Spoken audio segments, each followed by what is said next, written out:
মুখ্যমন্ত্ৰীৰ পদ এৰি জনতাৰ আদালতত কেজৰিৱাল।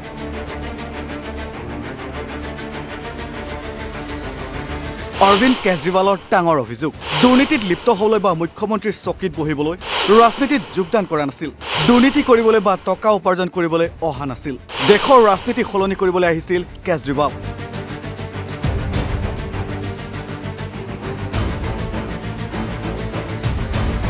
কিন্তু তেওঁক দুৰ্নীতিগ্ৰস্ত বুলি প্ৰমাণ কৰিবলৈ ষড়যন্ত্ৰ কৰিলে প্ৰধানমন্ত্ৰীয়ে, যাৰ বাবে এতিয়া পদত্যাগ কৰিলে দিল্লীৰ প্ৰাক্তন মুখ্যমন্ত্ৰী কেজৰিৱালে।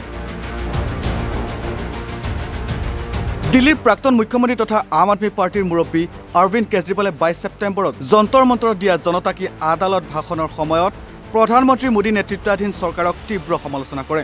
দেওবাৰে দিল্লীৰ যন্তৰ মন্তৰত জনতা কি আদালত অনুষ্ঠানৰ সময়ত ভাষণ দি কেজৰিৱালে কয় যে প্ৰধানমন্ত্ৰী নৰেন্দ্ৰ মোদীয়ে তেওঁক আৰু আপ নেতা মনীষ সিসোদিয়াক দুৰ্নীতিগ্ৰস্ত বুলি প্ৰমাণ কৰাৰ ষড়যন্ত্ৰ ৰচনা কৰিছিল। প্ৰধানমন্ত্ৰীয়ে তেওঁলোকৰ ভাৱমূৰ্তি কলংকিত কৰিবলৈ চেষ্টা কৰিছিল। কেজৰিৱালে কয় যে তেওঁ বিগত 10 বছৰ ধৰি দিল্লী চৰকাৰখন সততাৰে চলাই আহিছে আৰু প্ৰধানমন্ত্ৰী মোদীয়ে অনুভৱ কৰিছিল যে তেওঁৰ বিৰুদ্ধে জয়ী হোৱাৰ একমাত্ৰ উপায় হ'ল তেওঁৰ সততাক আক্ৰমণ কৰা। লগতে তেওঁ কয় যে যোৱা 10 বছৰ ধৰি আমি চৰকাৰখন সততাৰে চলাই আছিলোঁ, বিদ্যুৎ আৰু পানী বিনামূলীয়া কৰিলোঁ, মানুহৰ বাবে চিকিৎসা বিনামূলীয়া কৰিলোঁ, শিক্ষাক উৎকৃষ্ট কৰি তুলিছিলোঁ। আনহাতে আন্না আন্দোলনৰ সময়ত নিৰ্বাচনত যুঁজিবলৈ প্ৰত্যাহ্বান জনোৱা হৈছিল। প্ৰমাণিত হৈছিল যে সততাৰ ওপৰত নিৰ্বাচন জয়ী হ'ব পাৰে। মোদীজীয়ে ভাবিবলৈ আৰম্ভ কৰিছিল যে যদি তেওঁলোকৰ বিৰুদ্ধে জয়ী হ'ব বিচাৰে তেন্তে তেওঁলোকৰ সততাক আক্ৰমণ কৰিব লাগিব আৰু তাৰ পিছত কেজৰিৱাল, সিসোদিয়া আৰু আপক অসৎ বুলি প্ৰমাণ কৰি প্ৰতিজন নেতাক জেলত ভৰোৱাৰ ষড়যন্ত্ৰ ৰচনা কৰিলে। पिछले 10 साल से दिल्ली के अंदर हम लोग सरकार चला रहे थे, ईमानदारी से सरकार चला रहे थे, ईमानदारी से पैसे सरकार के बचा रहे थे और ऐसी ऐसी सुविधाएं दी हमने जनता को जो कोई कल्पना भी नहीं कर सकता।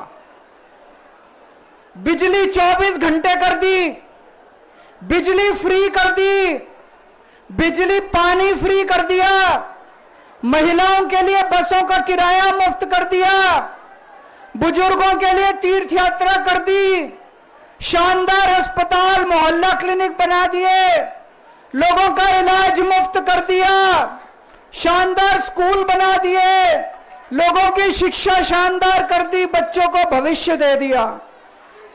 10 साल ईमानदारी से काम किया। मोदी जी को लगने लगा कि अगर इनसे जीतना है तो इनकी ईमानदारी पे चोट करो, इनको बेईमान साबित करो। तो प्रधानमंत्री जी ने एक षड्यंत्र रचा। उन्होंने षड्यंत्र रचा, केजरीवाल को बेईमान साबित करो, मनीष सिसोदिया को बेईमान साबित करो, आम आदमी पार्टी को बेईमान साबित करो और षड्यंत्र रच के इन्होंने हमारे सारे बड़े बड़े नेताओं को एक एक करके जेल में डाल दिया। दोस्तों, मेरे को आज भी याद है, तारीख भी याद है, 4 अप्रैल 2011 का दिन था जब आजाद भारत का भ्रष्टाचार विरोधी सबसे बड़ा आंदोलन अन्ना आंदोलन यहां जंतर मंतर से शुरू हुआ था। भ्रष्टाचार के खिलाफ आजाद भारत का सबसे बड़ा आंदोलन 4 अप्रैल 2011 को जंतर मंतर से शुरू हुआ था। 1.5-2 साल कभी जंतर मंतर, कभी मुंबई, कभी रामलीला मैदान। लेकिन उस वक्त की सरकार भी बहुत अहंकारी थी, उन्होंने हमारी बात नहीं मानी, चैलेंज करते थे, चुनाव लड़के दिखाओ, जीत के दिखाओ, चुनाव लड़के दिखाओ, जीत के दिखाओ, कहते थे ना। हम तो छोटे से लोग थे, हमें तो चुनाव लड़ना नहीं आता था और चुनाव लड़ने के लिए पैसा चाहिए, गुंडे चाहिए, आदमी चाहिए। हमारे पास तो ना पैसा था, ना आदमी थे, ना गुंडे थे, हम चुनाव कैसे लड़ते? पर वो बार बार कहते थे चुनाव लड़के दिखाओ, चुनाव लड़के दिखाओ। हम भी चुनाव लड़ लिए और देखो जनता ने हमको जिता दिया। पहली बार में दिल्ली में आम आदमी पार्टी की सरकार बन गई।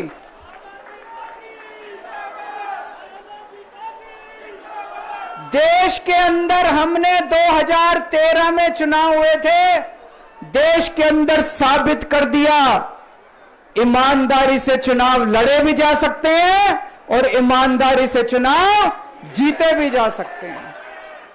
जब हम चुनाव लड़े थे उन दिनों में तो ये कहते थे सारे पार्टी वाले, अरे इनकी तो जमानत जब्त होएगी, केजरीवाल की जमानत बच जाए चाहे। पहली बार में सरकार बन गई थी दिल्ली के अंदर हमारी 49 दिन की सरकार। ईमानदारी से चुनाव लड़े थे हम, हमारे पास कोई पैसा नहीं था, कोई आदमी नहीं था, ईमानदारी से चुनाव लड़े थे। देश में साबित कर दिया कि ईमानदारी से चुनाव लड़े जा सकते हैं। ইয়াৰ পিছতে কেজৰিৱালে কয়, মই পদত্যাগ কৰিলোঁ কাৰণ মই মুখ্যমন্ত্ৰীৰ চকীখনৰ বাবে ভোকত থকা নাই। মই ইয়াত টকা উপাৰ্জন কৰিবলৈ নহয়, বৰঞ্চ দেশৰ ৰাজনীতি সলনি কৰিবলৈ আহিছোঁ। তেওঁ কয় যে তেওঁৰ দাঁত চাল নাই আৰু বিজেপিয়ে তেওঁক দুৰ্নীতিগ্ৰস্ত বুলি অভিহিত কৰাৰ সময়ত তেওঁ দুখ অনুভৱ কৰিছিল আৰু কষ্ট ভোগ কৰিছিল, যাৰ বাবে তেওঁ পদত্যাগ কৰিছে। अब हम जेल से बाहर आ गए और जेल से बाहर आने के बाद मैंने इस्तीफा दे दिया। आपके मन में यह चल रहा होगा कि केजरीवाल ने इस्तीफा क्यों दिया। मैंने इस्तीफा इसलिए दिया क्योंकि मैं ये सब करने के लिए, गंद करने के लिए नहीं आया था, मैं भ्रष्टाचार करने के लिए नहीं आया था, मैं सत्ता का लालच, सत्ता की भूख नहीं है मेरे को सीएम की कुर्सी की भूख नहीं है। मैं पैसे कमाने नहीं आया, पैसे कमाने होते इनकम टैक्स कमिश्नर की नौकरी करता था, उस नौकरी में जितने करोड़ों रुपए चाहता मैं कमा सकता था। पैसे नहीं कमाने, देश के लिए आए थे, भारत माता के लिए आए थे, देश की राजनीति बदलने के लिए आए थे। दोस्तों, नेताओं को फर्क नहीं पड़ता, इन नेताओं की मोटी चमड़ी है, इनके ऊपर जितने मर्जी आरोप लग जाए, इन नेताओं को फर्क नहीं पड़ता। दोस्तों, मैं नेता नहीं हूं, मेरी मोटी चमड़ी नहीं है, मेरे को फर्क पड़ता है। मेरे पे जब ये कीचड़ फेंकते हैं बीजेपी वाले, मेरे को जब ये चोर कहते हैं, मेरे को जब ये भ्रष्टाचारी कहते हैं, मेरे को जब ये गाली देते हैं, मेरे को फर्क पड़ता है। आज मैं बहुत दुखी हूं, आज मेरी आत्मा पीड़ित है, मैं अंदर से बहुत दुखी हूं और इसीलिए मैंने इस्तीफा दिया। লগতে জনতা কি আদালত ৰাজহুৱা সভাত কেজৰিৱালে RSSৰ মুৰব্বী মোহন ভাগৱতক 5টা প্ৰশ্ন উত্থাপন কৰি এইদৰে কয়। RSSে কয় তেওঁলোক দেশভক্ত আৰু ৰাষ্ট্ৰবাদী। RSSৰ মুৰব্বী মোহন ভাগৱতলৈ মোৰ 5টা প্ৰশ্ন। ये RSS वाले कहते हैं हम राष्ट्रवादी हैं, RSS वाले कहते हैं हम देशभक्त हैं।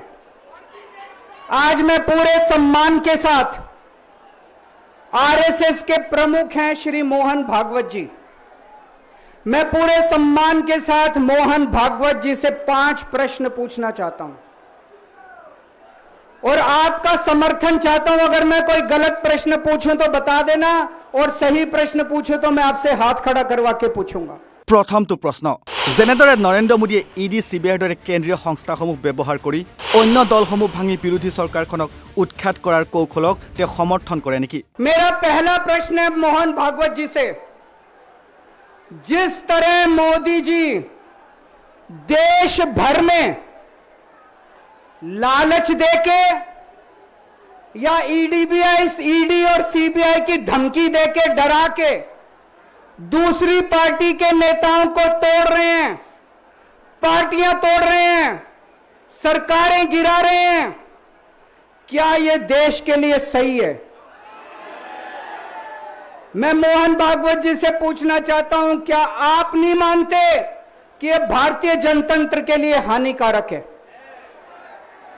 पूछना चाहिए कि नहीं पूछना चाहिए मोहन भागवत जी से? দ্বিতীয়টো প্ৰশ্ন, নৰেন্দ্ৰ মোদী অমিত শ্বাহে যিসকল নেতাক দুৰ্নীতিগ্ৰস্ত বুলি কৈছিল, কেইদিনমানৰ পিছত সেই নেতাসমূহকেই বিজেপিত যোগদান কৰালে। বিজেপিয়ে দুৰ্নীতিগ্ৰস্ত নেতা অনাৰ কৌশলক আপুনি সমৰ্থন কৰে নেকি? मेरा दूसरा प्रश्न है उनसे, देश भर में सबसे भ्रष्टाचारी नेताओं को मोदी जी ने अपनी पार्टी में शामिल करवा लिया। जिन नेताओं को कुछ दिन पहले मोदी जी ने खुद सबसे भ्रष्टाचारी बोला, जिन नेताओं को अमित शाह जी ने खुद भ्रष्टाचारी बोला, कुछ दिन के बाद उनको बीजेपी में शामिल करा लिया। मैं मोहन भागवत जी से पूछना चाहता हूं, क्या इस प्रकार की राजनीति से आप सहमत हो?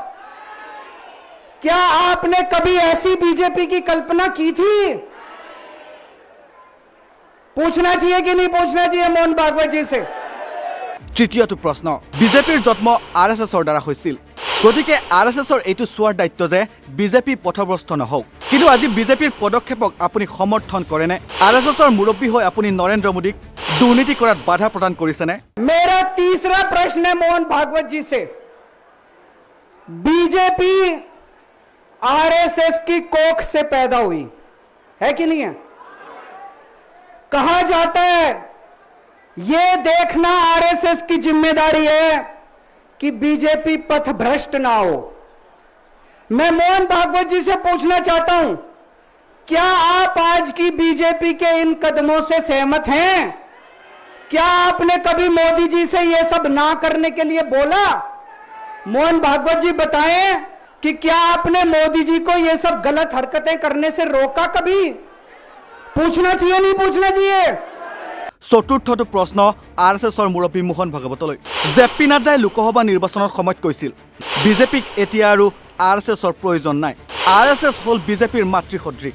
কিন্তু ল'ৰা ইমানেই ডাঙৰ হ'ল যে মাতৃকেই ৰঙা চকু দেখুৱাবলৈ লাগিল। তেনে পৰিস্থিতিত আপুনি অন্তৰত কিমান আঘাত পাইছিল দেশবাসীক জনাবনে?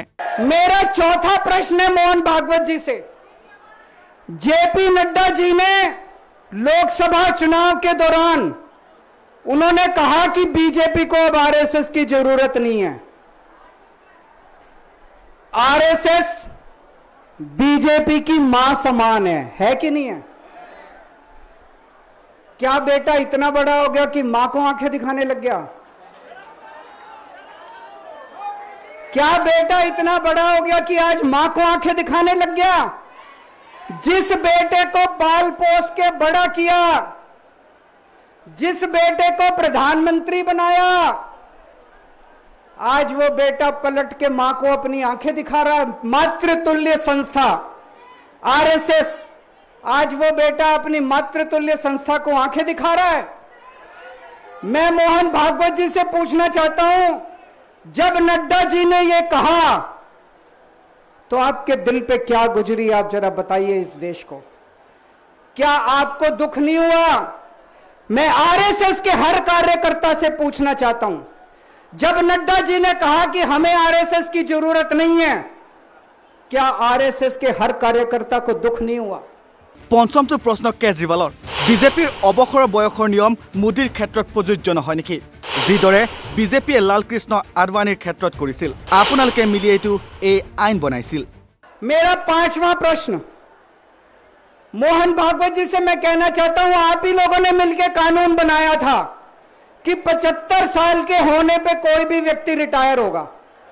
इस कानून के तहत आडवाणी जी को रिटायर कर दिया, मुरली मनोहर जी जैसे बड़े बड़े नेताओं को रिटायर कर दिया, बीसी खंडूरी जी को रिटायर कर दिया, कलराज मिश्र को रिटायर कर दिया, शांता कुमार को और पता नहीं कितने लोगों को रिटायर कर दिया। अब अमित शाह जी कह रहे हैं कि यह नियम मोदी जी पे लागू नहीं होगा।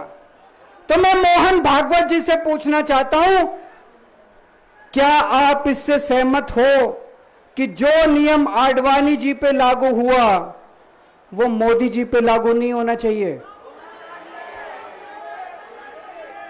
आप ये पूछना चाहते हैं कि नहीं पूछना चाहते?